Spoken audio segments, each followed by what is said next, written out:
नमस्कार मुई दिव्या मोर Divya home cooking रे आपण मन के स्वागत करे। चलो ना जी आमे बनामा ओरियो मिल्क शेक आर बहुत खरा होची सेथिर लागी मुई एटा के चूज करी छे।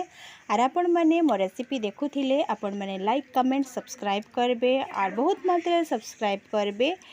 आउ चलो एटा के आमे बनामा आमे गोटे ब्लेंडर जार नमा आउ सेथि ओरियो 1 पैकेट के आमे ढाली दमा।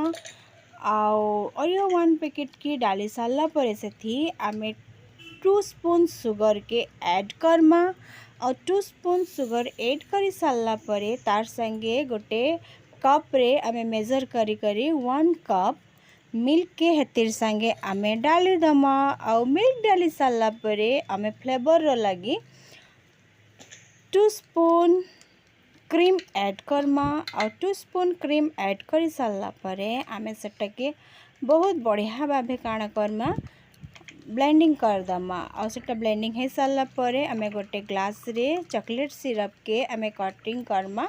कटेड कर सारला परे तार संगे ओरियो मिल्क शेक के डाली दमा आ गोटे ओरियो तार संगे सजे दमा। आ ए ओरियो मिल्क शेक मोर पुओ के बहुत पसंद आला आ से लाइक भी करू छे। Thank you.